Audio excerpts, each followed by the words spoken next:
Majini ni viumbe wasioonekana kwa macho ya kawaida. Majini huishi katika maeneo mbalimbali. Wapo baadhi ya majini ambao huishi chini ya miti mikubwa, majengo yaliyotelekezwa, vyumba visivyotumika mara kwa mara, lakini katika vyoo vyetu.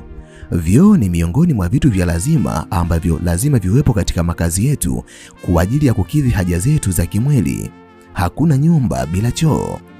Lakini chooni ni miongoni mwa maeneo ambayo yamekuwa yakielezwa kupendwa na majini kuliko maeneo mengine. Kwa sababu baadhi ya majini hupendelea kuishi katika vyoo vyetu, kuna viashiria mbalimbali ambavyo ukiviona katika choo chako, ujue majini wanaishi ndani yake.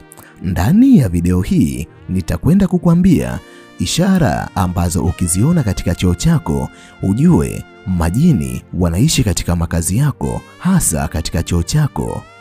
Kama nawe ni miongoni mwa binadamu wanaotamani kujifunza kuhusiana na jambo hili, basi video hii imetengenezwa mahususi kwa ajili yako. Ili uendelee kujifunza mambo mbalimbali kupitia video zetu, jiunge nasi kwa kusubscribe katika chaneli hii ya Fafanuo Media.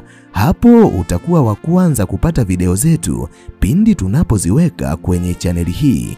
Hautajutia MB zako, kwani mara zote tunajitahidi kuwa bora zaidi ya jana. Asante, enjoy. Vifuatavyo ni viashiria ambavyo ukiviona katika choo chako, ujue majini wanaishi katika choo chako. Namba 1, choo kutoa harufu mbaya isiyoisha hata baada ya kukifanyia usafi mara kwa mara. Sote tunajua zipo sababu mbalimbali ambazo hupelekea vyoo vyetu kutoa harufu mbaya. Sababu mojawapo ni choo kuanza kujaa. Sababu nyingine ni kutofanya usafi wa mara kwa mara katika vyoo ambavyo tunavitumia. Moja kati ya mambo ambayo yakianza kutokea katika choo chako, ujue kuna uwezekano wa uwepo wa majini katika choo chako ni harufu mbaya. Hali ya kuwa sababu zote mbili ambazo nimezitaja hazipo, inawezekana wewe ni miongoni mwa wanadamu wanaozingatia usafi katika maisha yao, na usafi ni kipaumbele cha kwanza katika choo chako. Licha ya kusafisha choo chako mara kwa mara, tena kwa kutumia sabuni yenye manukato makali, lakini bado kila muda choo chako kinakuwa na harufu mbaya.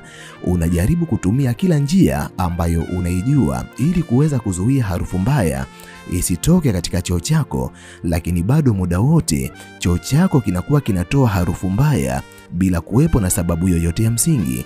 Utakapoona ishara hii, tafiti zinaonyesha kuwa kuna uwezekano mkubwa katika choo chako kuna uwepo wa viumbe wasioonekana kwa macho ya kawaida, yani mashetani pamoja na majini. Namba 2, huwa unahisi hofu ya ajabu pindi unapokuwa chooni.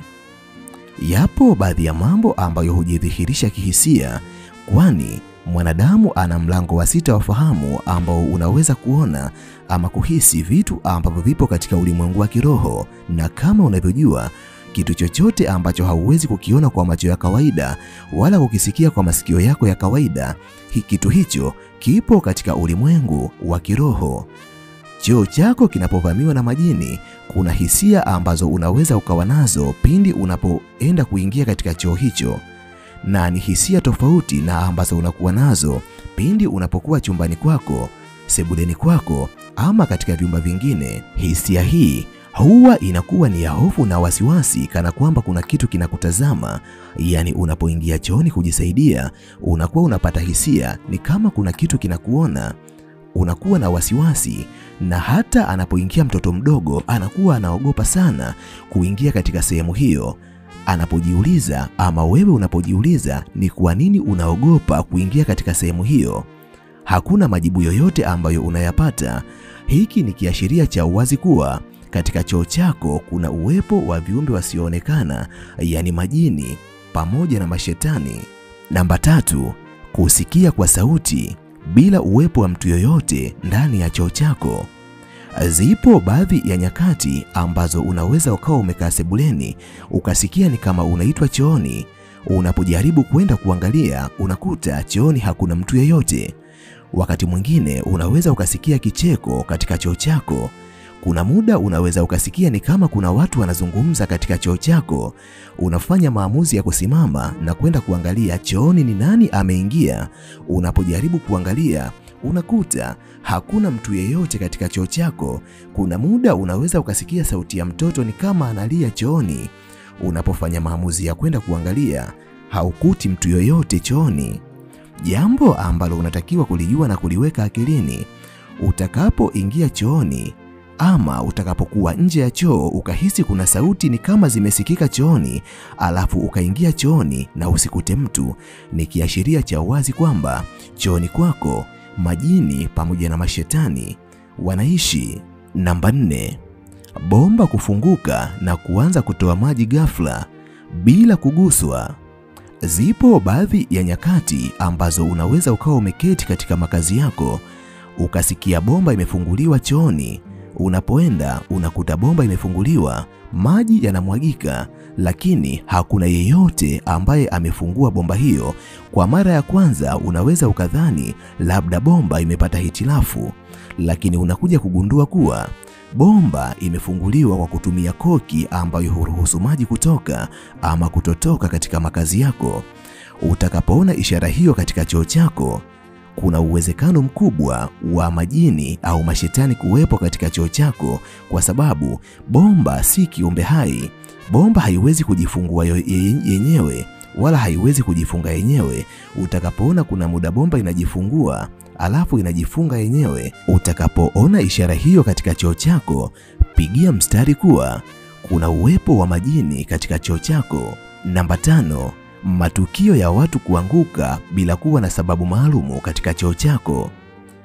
Zipo sababu mbalimbali ambazo hupelekea baadhi ya watu kudondoka chooni, ikiwa ni pamoja na matumizi ya sabuni ambayo hupelekea sakafu kuwa na utelezi, na hali ya umajimaji ambayo huwa inakuwa katika sakafu, ambayo wakati mwingine hupelekea baadhi ya watu kuteleza na kudondokea maeneo mbalimbali ya miili yao. Lakini inawezekana katika choo chako sababu zote hizo hazipo, lakini matukio ya watu kudondoka yamekuwa yakijirudia mara kwa mara, na mara nyingi binadamu wanapodondoka katika choo chako wanapoteza fahamu, wengine wanapooza na wengine wanapoteza maisha kabisa. Utakapoona kiashiria kama hicho katika choo chako, ujue kuna uwezekano wa uwepo wa viumbe wabaya wakiwepo majini katika choo chako. Inawezekana dalili zote ambazo nimezitaja katika video hii zipo katika choo chako. Je, ni kitu gani ambacho unatakiwa kukifanya? Jambo la msingi ambalo unatakiwa kulifanya, mshirikishe kiongozi wako wa kiimani aje kukusaidia kufanya maombi ama kufanya dua katika sehemu ya makazi yako, na dua ambayo atakwenda kuifanya itakwenda kuwaondoa viumbe wote wabaya. Lakini unaweza ukatumia chumvi ya mawe kusafishia choo chako, yani ukachukua maji ukaiweka chumvi ndani yake, alafu ukatumia maji hayo kupiga deki katika makazi yako. Amini usiamini, viumbe wabaya hawawezi kukaa katika eneo ambalo lina uwepo wa chumvi ya mawe. Wataondoka na kuelekea katika maeneo mengine, nawe utabaki salama. Mimi kwa leo ninaomba niishie hapa. Ninahitimisha nikiamini kuna jambo kubwa ambalo umejifunza kupitia video hii.